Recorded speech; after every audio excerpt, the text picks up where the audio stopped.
Ladies and gentlemen, I've obviously been watching Dexter Resurrection for obviously these 6 episodes now, and every episode has just had me thinking. And I didn't know if I want to make this video too early because I was a little concerned with speaking too soon.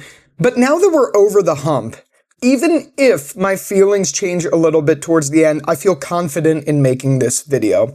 Dexter Resurrection is one of the first spin-offs in a long time that feels genuinely deserved. Now, again, this is coming from the bias of someone who, obviously on this channel, talks about The Walking Dead a lot.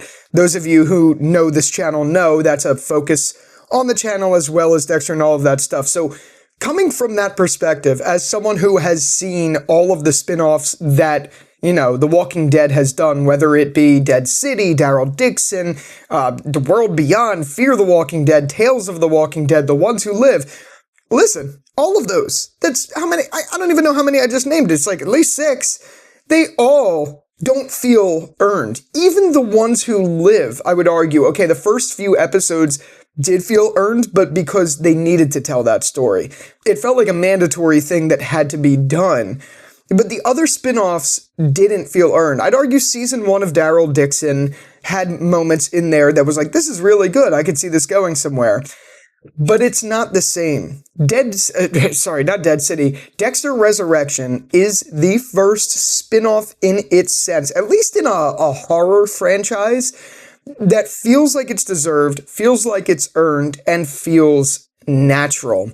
The only other show that I know that is like that is Better Call Saul. Better Call Saul is kind of a standalone to Breaking Bad. It's integral. You need to watch the two of them.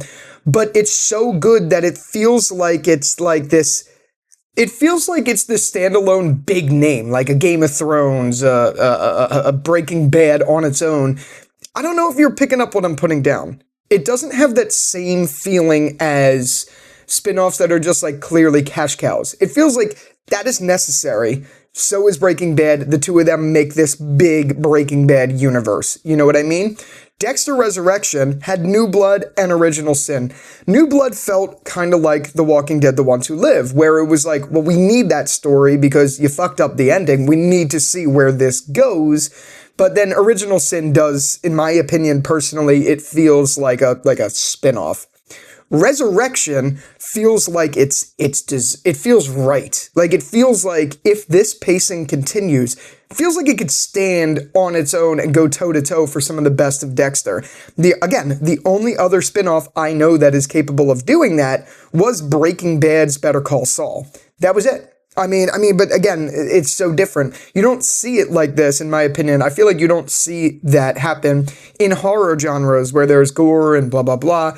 I don't know any show or any franchise that's done that. Maybe there's some movie franchises like the Halloween movies or whatever that have done that. I don't know. I've never seen half of those movies. I'm just speaking from the heart when I say that this season is so good. And yes, it's very possible in these next 4 episodes, things could go really, really south. But the reason I feel confident making this video now before the actual release of episodes 7, 8, 9, and 10 is that the foundation is already well established with very few minor concerns that even when they come to fruition to be like bigger concerns later, still are significantly outweighed by the pros of this season. Like for instance, where I'm going with this is I made a video talking about how I think Batista's a dead man. Would I like to see that? No, because I like Batista, but the point I'm making is that would be really controversial. People wouldn't like that if Batista died. But I still think the pros of this season outweigh the cons of if that happened. There's ways that could go that would be disappointing, and there's no way around that.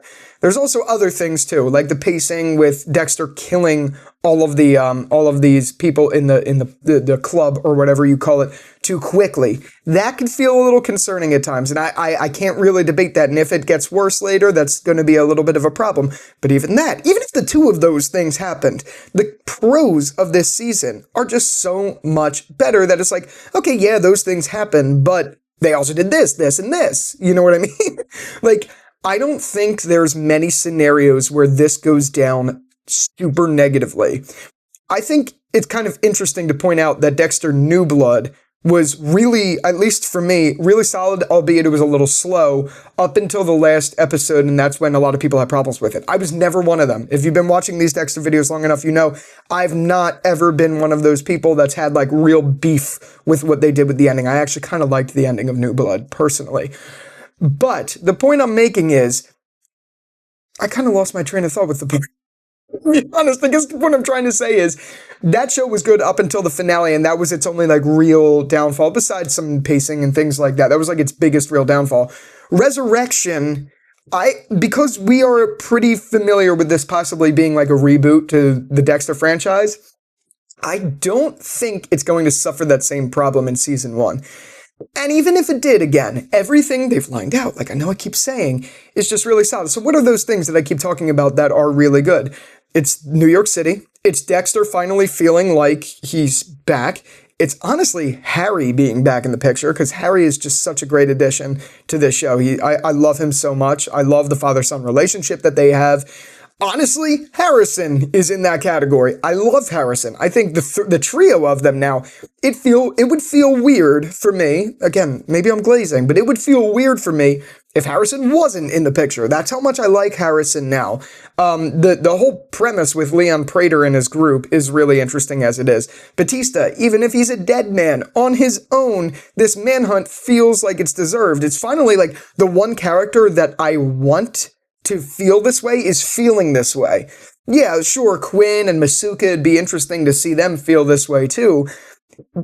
Same emotional connection. The only one I do kind of is Quinn, because Quinn was onto him. There's ties there with Deb and all of that stuff. So like, yeah, it'd be cool if he was integrated a little bit more, but Batista's really the only one that I like genuinely care about.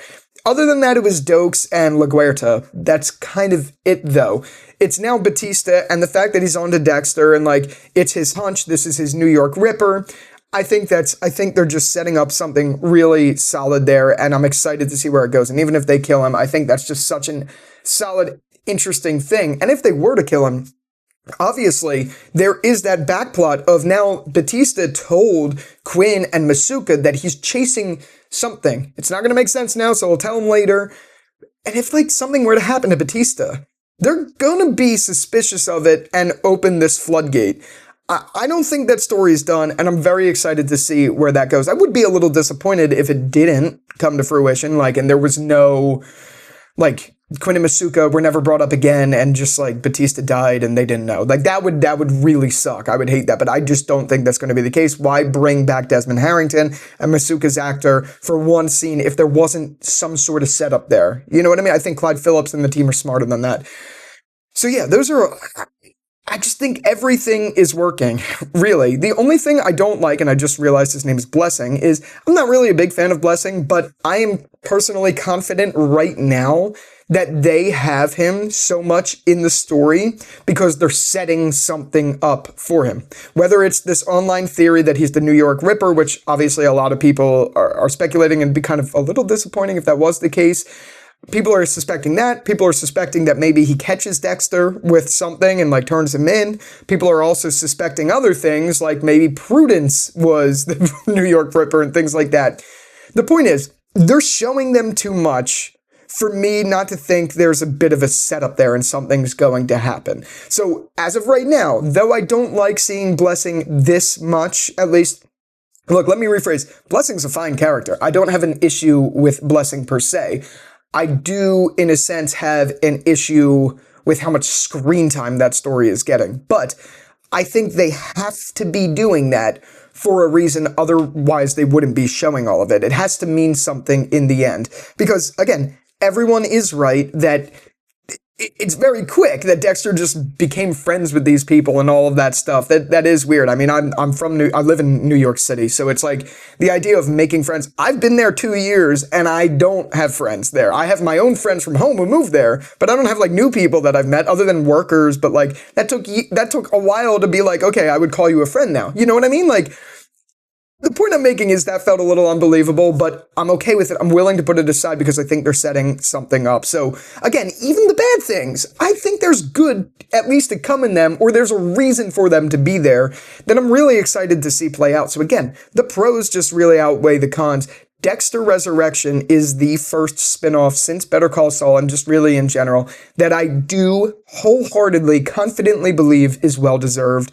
And for that, I give it a lot of praise. I genuinely do. But definitely let me know your thoughts down in the comments below. Do you feel the same way? Do you think there are more cons than I do? Are you somewhere in the middle? Do you think New Blood is better? Let me know down below. I'd love to hear from you. And be sure to follow me on Instagram and X. Instagram, it's jerrys.takes. X, it's Jerry's_takes. Do not ask me why there's a difference. I don't have an answer for that. But with all that out of the way, thank you again so much for watching this video. And until the next one, I'll talk to you later. Peace out.